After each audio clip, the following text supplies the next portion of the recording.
Good morning. आज हम मध्य प्रदेश में जनजातीय व्यक्तित्व और भारतीय स्वतंत्रता आंदोलन में उनका योगदान जो टॉपिक है इस पर चर्चा कर रहे हैं। जनजातीय व्यक्तित्व जो प्रेजेंट तक है, जरूरी नहीं कि आज वर्तमान में जो है वो स्वतंत्रता से संबंधित है या स्वतंत्रता आंदोलन से संबंधित है। जो चर्चा में है वो सारे चर्चित व्यक्तित्व को हम देखेंगे और भारतीय स्वतंत्रता में जिनका प्रमुख रूप से आंदोलन मतलब वो आंदोलन में जिनका महत्वपूर्ण योगदान रहा है उसे हम देखेंगे। तो सबसे पहला जो नाम है वो है टंडरा।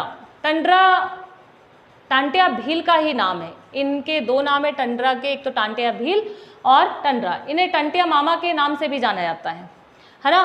टांटिया मामा भी कहा जाता है। भीलों का रॉबिन हुड इन्हें नाम दिया गया है, इन्हें उपनाम दिया गया है भीलों का रॉबिन हुड। इनका जन्म हुआ था खंडवा में, खंडवा से संबंधित थे टांटिया भील।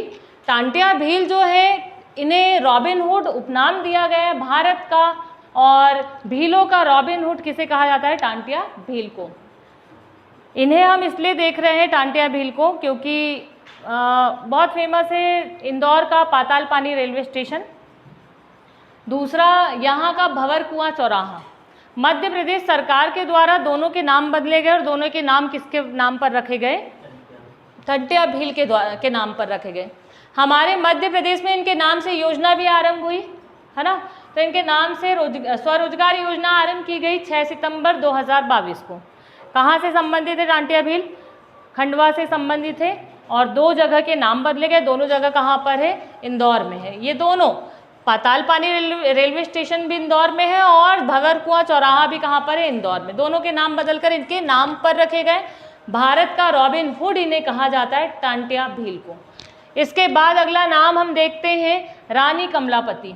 रानी कमलापति जो है इनका जन्म हुआ था सीहोर की सलकनपुर रियासत में। सलकनपुर रियासत में रानी कमलापति का जन्म हुआ और इनका विवाह हुआ था निज़ाम शाह के साथ। तो निज़ाम शाह के साथ इनका विवाह हुआ। निज़ाम शाह ने इनके लिए एक महल बनवाया जो कि भोपाल का जो तालाब है उसके किनारे है, कमलापति महल। कमलापति महल जो है भोपाल के तालाब के किनारे है, जिसके निर्माता कौन थे? निज़ाम शाह थे। इन्होंने ही उस महल का निर्माण करवाया। और अभी हम देखें कि भारत का पहला प्राइवेट रेलवे स्टेशन और भारत का पहला ISO सर्टिफाइड रेलवे स्टेशन कौन सा है? तो हबीबगंज रेलवे स्टेशन था, जिसका नाम किसके नाम पर रखा गया? रानी कमलापति के नाम पर रखा गया। तो हबीबगंज रेलवे स्टेशन का नाम बदलकर किसके नाम पर रखा गया? रानी कमलापति। अगला नाम है पेमा फत्या। पेमा फत्या का संबंध है झाबुआ और अलीराजपुर से, दोनों से संबंधित है। और भील की बहुत ही फेमस चित्रकला है पिथौरा भित्ति चित्रकला। इसके लिए ये इस चित्रकला को इन्होंने विश्व स्तर पर बहुत ही अलग पहचान दिलाई है। पिथौरा भित्ति चित्रकला को पेमा फत्या के द्वारा दी गई है ना। इसके बाद अगला नाम है भीमा नायक।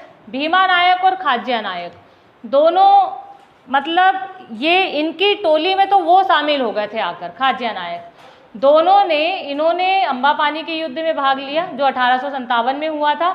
इनके साथ वो इनकी टोली में शामिल हुए तो खाज्या नायक ने भी क्या किया? अम्बापानी के युद्ध में भाग लिया।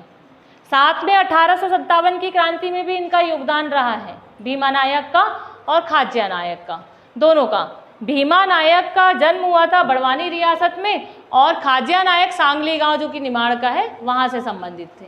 दोनों निमाड़ से थे, भीमा नायक और खाज्या नायक। दोनों ने दो इसमें महत्वपूर्ण भूमिका दी। एक तो 1857 में अम्बापानी का युद्ध और 1857 की क्रांति, दोनों में इन्होंने भाग लिया। दोनों में इनकी महत्वपूर्ण भूमिका रही है। किसकी? भीमा नायक और खाज्या नायक की। इसके बाद हम चलते हैं, भीमा नायक को निमाड़ का रॉबिन हुड कहा जाता है। कहाँ का रॉबिन हुड? निमाड़ का, है ना। निमाड़ का रॉबिन हुड किसे कहा जाता है? भीमा नायक को कहा जाता है। और अम्बापानी के युद्ध में क्या हुआ था? खाज्या नायक को कर्नल आउट्रम जो थे, ब्रिटिश कर्नल थे, इन्होंने फांसी दे दी और फांसी की सज़ा दी। और ये जो युद्ध था अम्बापानी का युद्ध, इसमें खाज्या नायक के पुत्र थे जिनका नाम क्या था? दौलत सिंह। ये इनके बेटे थे। किसके बेटे थे? खाज्या नायक के। ये भी शहीद हुए थे। तो 1857 की क्रांति में हमने 3 नाम देखे। एक तो दौलत सिंह जो कि खाज्या नायक के पुत्र थे, दूसरा नाम हमने भीमा नायक देखा, है ना। तो तीनों जो है ये किससे संबंधित है? 1857 की क्रांति से संबंधित है। अगला नाम हम देखते हैं सीताराम कंवर, बड़वानी से संबंधित है। और इनका योगदान भी क्या रहा है, 1857 की क्रांति, इसमें इन्होंने भाग लिया था, सीताराम कंवर ने। संग्राम शाह, ये 1857 की क्रांति से संबंधित नहीं थे, लेकिन गोंड वंश के ये 48वें शासक रहे हैं। संग्राम शाह 52 गढ़ों को अर्थात किलों को इन्होंने जीता और खुद को उपाधि दे दी संग्राम शाह की। संग्राम शाह ने 52 किलों को जीता और अपने आप को उपाधि दे दी थी, किसकी? संग्राम शाह की। ठीक है, तो ये जो है 48वें गोंड वंश के शासक रहे हैं संग्राम शाह। आगे चले हम, रघुनाथ सिंह मंडलोई, निमाड़ से संबंधित है रघुनाथ सिंह मंडलोई। 1857 की क्रांति में इनका योगदान है।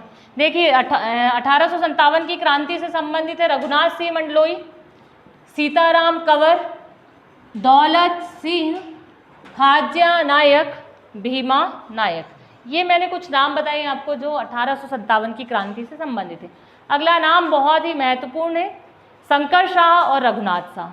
शंकर शाह और रघुनाथ शाह जो है ये गढ़ जबलपुर से इन्होंने 1857 की क्रांति में भाग लिया था और 1857 की क्रांति में दोनों ने भाग लिया।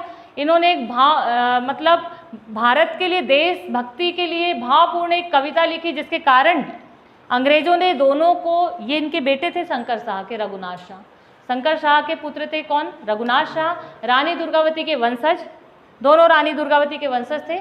गढ़ जबलपुर से 1857 की क्रांति में इन्होंने भाग लिया और इन्होंने एक कविता लिखी, जिसके कारण देशभक्ति के लिए थी वो कविता, बहुत ही भावपूर्ण कविता थी, जिसके लिए इन्हें क्या किया गया, तोप के गोले में बांधा अंग्रेजों ने और उड़ा दिया। तो दोनों शहीद हुए थे, साथ में शंकर शाह और इनके बेटे कौन? रघुनाथ शाह। मध्य प्रदेश में हम अभी नवीनतम एक यूनिवर्सिटी है छिंदवाड़ा की, सतपुड़ा यूनिवर्सिटी जिसे कहा जाता था, है ना, इसका नाम बदल कर क्या रखा गया? छिंदवाड़ा यूनिवर्सिटी, छिंदवाड़ा यूनिवर्सिटी कहा जाता है, जिसका नाम इनके नाम पर रखा गया। शंकर शाह विश्वविद्यालय के नाम पर रखा गया छिंदवाड़ा विश्वविद्यालय का नया नाम। आगे आप सभी को समझ में। तो 1857 की क्रांति से संबंधित इतने व्यक्ति हैं, शंकर शाह, रघुनाथ शाह, रघुनाथ सिंह मंडलोई, सीताराम कंवर, खाज्या नायक के पुत्र कौन हो गए? दौलत सिंह और भीमा नायक। आगे आप सभी को समझ में।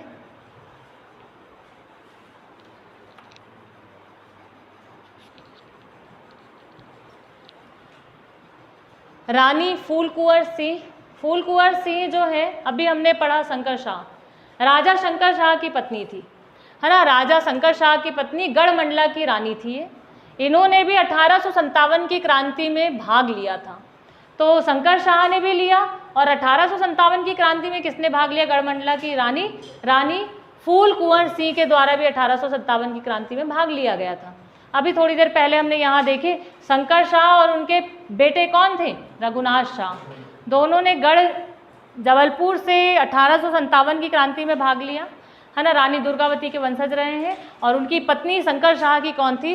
रानी फूल कुंवर सिंह। आया समझ में। अगला नाम है विष्णु सिंह उइके। विष्णु सिंह उइके के बारे में हमें 1857 की क्रांति में नहीं देखना है। विष्णु सिंह उइके का संबंध है बैतूल जिले से और इन्होंने भारत छोड़ो आंदोलन में भाग लिया था। भाग तो भारत छोड़ो आंदोलन में कई सारे लोगों ने लिया, लेकिन हम जनजातीय व्यक्तित्व को देख रहे हैं तो उसमें भारत छोड़ो आंदोलन में किसके द्वारा भाग लिया गया था? बैतूल से विष्णु सिंह उइके। नेक्स्ट है बादल भोई। बादल भोई जो है इनका जन्म डुंगरिया जिला छिंदवाड़ा में हुआ है और बादल भोई जो है इन्होंने 1857 की क्रांति में भाग लिया। इनका महत्वपूर्ण जो योगदान रहा 1857 की क्रांति रहा है। और बादल भोई जो थे अंग्रेजों ने इन्हें बंदी बनाया और इनके खाने में गुप्त रूप से जहर देकर इनकी हत्या कर दी गई थी। तो बादल भोई की हत्या की गई जहर देकर। डुंगरिया जिला छिंदवाड़ा में इनका जन्म हुआ है। 1857 की क्रांति में इन्होंने भाग लिया और छिंदवाड़ा में राष्ट्रीय स्तर का संग्रहालय जो कि 1954 में स्थापित किया गया था।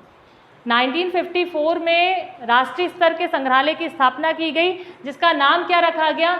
हमारा बादल भोई राष्ट्रीय आदिवासी संग्रहालय, जनजातीय संग्रहालय, इसका नाम रखा गया। तो इन्हीं के नाम से म्यूजियम है जो कि कहाँ पर है? छिंदवाड़ा में, जिसकी स्थापना 1954 में की गई। दो नाम देखे हमने 1857 की क्रांति से संबंधित, अभी रानी फूल कुंवर सिंह और बादल भोई। भारत छोड़ो आंदोलन में हमने किसे पढ़ा? विष्णु सिंह उइके जो कि बैतूल से थे। इसके बाद हम आगे चलते परदी भाई जादव। परदी भाई जादव जो है ये अलीराजपुर से है। थे। दांडी यात्रा, नमक सत्याग्रह में इनका योगदान रहा है गांधी जी के साथ। दांडी यात्रा और नमक सत्याग्रह में इनका काफ़ी अच्छा योगदान रहा है पारधी भाई जादव का। नेक्स्ट है रानी अवंतीबाई। रानी अवंतीबाई जो है ये सिवनी में इनका जन्म हुआ था। सिवनी में इनका जन्म हुआ था। 1857 की क्रांति में इन्होंने भाग लिया और इनकी अंगरक्षिका जो थी वो थी गिरधारी बाई। गिरधारी बाई इनकी अंगरक्षिका थी। दोनों के द्वारा भाग लिया गया 1857 की क्रांति में। और इनकी दोनों की समाधियाँ कहाँ पर है? मंडला में है। दोनों की समाधि मंडला में, गिरधारी बाई की भी और रानी अवंतीबाई की भी। इसके बाद आगे चले, गंजन सिंह कोरकू, घोड़ा डोंगरी जिला बैतूल से थे गंजन सिंह कोरकू। जंगल सत्याग्रह चलाया गया था जिसे दुरिया सत्याग्रह भी कहा गया है ना, दुरिया सत्याग्रह भी इसे कहा गया। तो जंगल सत्याग्रह के प्रणेता रहे हैं कौन? गंजन सिंह कोरकू, जो कि घोड़ा डोंगरी में चलाया गया था, जिला बैतूल में। नेक्स्ट है जंगगढ़ सिंह श्याम। तो जंगगढ़ सिंह श्याम, हम इन्हें क्रांतिकारियों में नहीं पढ़ रहे हैं, ये कला से संबंधित है, चित्रकला से संबंधित है। तो गोंडी चित्रकला है जिसे 2023 में जीआई टैग दिया गया है ना, गोंडी चित्रकला जो कि मध्य प्रदेश में जिला डिंडोरी की प्रसिद्ध चित्रकला है ना।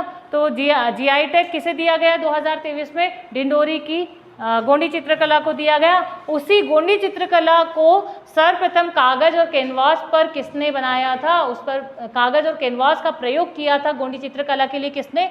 जंगगढ़ सिंह श्याम ने। तो ये है डिंडोरी से और डिंडोरी से संबंधित थे। इन्होंने गोंडी चित्रकला को सर्वप्रथम कागज और कैनवास पर इस चित्रकला का उपयोग किया। नेक्स्ट है धीर सिंह। धीर सिंह का जन्म हुआ था रीवा में और इनका योगदान भी 1857 की क्रांति, 1857 की क्रांति में इन्होंने योगदान दिया।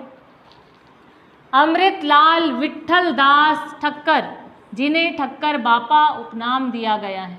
ठक्कर बापा जनजातियों के नेता, हम आदिवासी मसीहा और भीलों का क्या कहा गया? गांधी। भीलों का गांधी इन्हें कहा गया है। किसे? ठक्कर बापा को। ठक्कर बापा का मूल नाम है अमृतलाल विट्ठल दास ठक्कर। भावनगर गुजरात में जन्म हुआ। हम एमपी में इसलिए पढ़ रहे क्योंकि भील जनजाति का संबंध मध्य प्रदेश से, और उनके क्या कहे जाते हैं? ये गांधी। तो भावनगर जिला गुजरात में स्टेट है गुजरात, यहाँ पर इनका क्या हुआ है? जन्म हुआ है। ठक्कर बापा का उपनाम है इनका ठक्कर बापा। इन्हें क्या क्या नाम दिए गए हैं? एक तो भीलों का गांधी और आदिवासी प्रणेता मसीहा। और इनके काम भी वैसे ही रहे, जनजातियों के उत्थान के लिए इन्होंने काम किए हैं। तो इनका योगदान रहा है जनजातीय उत्थान, जनजातियों के उत्थान के लिए इन्होंने कई सारे कार्य किए, इसीलिए इन्हें आदिवासी का मसीहा कहा जाता है। 3 नाम है, एक है मुड्डे भाई, दूसरे हैं श्री मूका और तीसरे हैं श्री राम प्रसाद।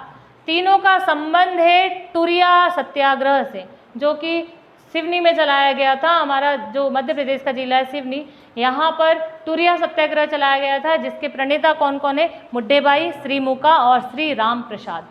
आगे आप सभी को समझ में, ये है मध्य प्रदेश के जनजातीय व्यक्तित्व जिन्हें हमने देखे। लगभग 20 से 25 हमारे जनजातीय व्यक्तित्व हुए हैं, स्वतंत्रता संग्राम से संबंधित और अन्य क्षेत्र से संबंधित भी। Thank you.